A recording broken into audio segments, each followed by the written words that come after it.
সব জায়গায় শুধু এখন একটি কথা, বাংলা কিউআর কোড। এই যে স্ক্রিন আপনারা যে বাংলা কিউআর কোডটা দেখতেছেন, এটা কিন্তু সরকার চালু করতে চাচ্ছে। এটা কি? এটা অনেকে আপনাদেরকে বুঝাচ্ছে যে এটা যে বিকাশ বা নগদে আপনারা কোনো কিছু পেমেন্ট করেন, মানে আপনারা যে কোনো সুপার শপে গিয়ে, বড় বড় সুপার শপে গিয়ে আপনারা যে পেমেন্টটা করেন, সে পেমেন্টটা কিন্তু আগে আপনারা নগদ, বিকাশ, রকেটের মাধ্যমে করতেন। এখন কিন্তু এটা সরকার চাচ্ছে যে সবকিছু একটার মধ্যে নিয়ে আসতে, বাংলা কিউআর কোড নামে তারা এটা চালু করতেছে বা চালু করবে 1লা জুলাই থেকে। তো বাংলা কিউআর কোড কি, অনেকে কিন্তু আপনাদেরকে অনেক ধরনের ধারণা দিচ্ছে। আপনারা আবার অনেকে মনে করতেছেন যে এটা কিন্তু ক্যাশ আউট না। এটা কিন্তু ক্যাশ আউট না, এটা শুধু পেমেন্ট। আপনারা যারা অনলাইনে আগে কেনাকাটা করতেন বা বিভিন্ন সুপার শপে গিয়ে কেনাকাটা করতেন, তাদের জন্যই শুধু এটা বাংলা কিউআর কোড। এটা হচ্ছে এমন একটা কিউআর কোড, এটার মাধ্যমে ধরেন আপনি একটা সুপার শপে গেলেন বাজার করতে, সেখানে নগদ, বিকাশ, রকেট বা বিভিন্ন ধরনের ব্যাংকের অ্যাকাউন্ট থাকে, সেগুলো সবকিছু কিন্তু একটার মধ্যেই থাকবে। আপনি কিউআর কোড স্ক্যান করেই সেই পেমেন্ট গুলো করতে পারবেন।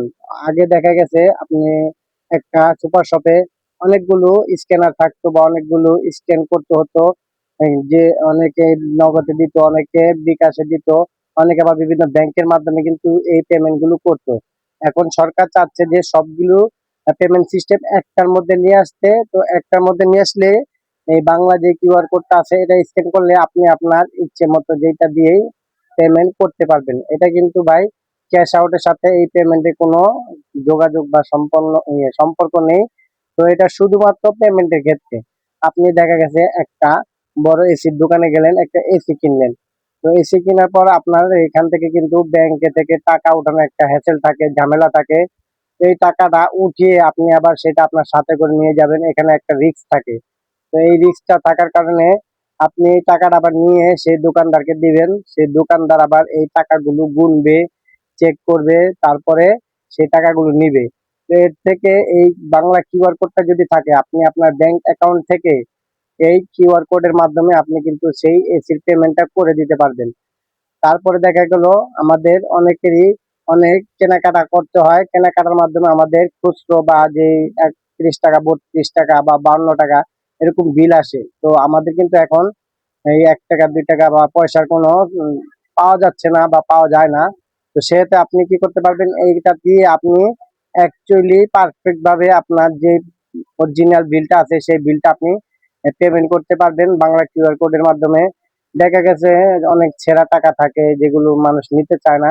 তো এই ছেঁড়া টাকার মাধ্যমে না নেওয়ার কারণে আপনি কিন্তু এই হ্যাসেল থেকে মুক্ত হতে পারেন বা হ্যাসেল থেকে বাঁচতে পারেন এই কিউআর কোডের মাধ্যমে। এই বাংলা কিউআর কোডটা সরকার আনতে চাচ্ছে যে সকল কিছু একটা অনলাইন ব্যাংকিং এর মাধ্যমে তারা এটা আনতে চাচ্ছে। নগদ টাকার লেনদেনটা তারা কমাতে চাচ্ছে, যেহেতু নগদ টাকার লেনদেন বিভিন্ন ধরনের রিস্ক থাকে। তো সরকার চাচ্ছে এটা এই বাংলা কিউআর কোডের মাধ্যমে, সেই অনলাইনের মাধ্যমে আপনারা সবাই পেমেন্ট সিস্টেমটা চালু করতে চাচ্ছে। তো এই সিস্টেমটা কিন্তু মোটামুটি যারা দোকানদার আছে তাদের বা সুপার শপের মালিক আছে তাদের জন্য কিন্তু খুবই উপকারী হবে। আগে তারা মনে করেন নগদ, বিকাশ, রকেট এরকম কিছু ব্যাংকিং সিস্টেম থাকতো, মোবাইল ব্যাংকিং, তারপরে আবার যেই ব্যাংক অ্যাকাউন্ট আছে সেই ব্যাংকেরও বিভিন্ন অ্যাকাউন্ট থাকতো, তাদের কিন্তু অনেকগুলো হ্যাসেল পোহাতে হতো। এখন কিন্তু এটার মাধ্যমে তারা একটার মাধ্যমে ব্যাংক এবং মোবাইল ব্যাংকিং সবগুলো পেমেন্টই কিন্তু একটার মাধ্যমেই নিতে পারবে। আর আপনারাও দিতে পারবেন, নগদ টাকার এখানে কোনো ঝামেলা থাকবে না, হ্যাসেল থাকবে না, কোনো রিস্ক থাকবে না। তো আপনারা এই বাংলা কিউআর কোডের মাধ্যমে বিভিন্ন সুপার শপে বা অনলাইনে আপনারা এখান থেকে পেমেন্ট করে আপনাদের ইচ্ছে মতো কেনাকাটা করতে পারবেন এবং আপনাদের টাকাগুলো সেফ থাকবে আপনারাও, এবং ঝুঁকিমুক্ত থাকবেন। তো ভিডিওটা ভালো লাগলে অবশ্যই ইউটিউব চ্যানেল সাবস্ক্রাইব করবেন, আর ফেসবুক থেকে দেখলে আইডিটা ফলো করে দিয়ে শেয়ার করে সবাইকে দেখার সুযোগ করে দিবেন।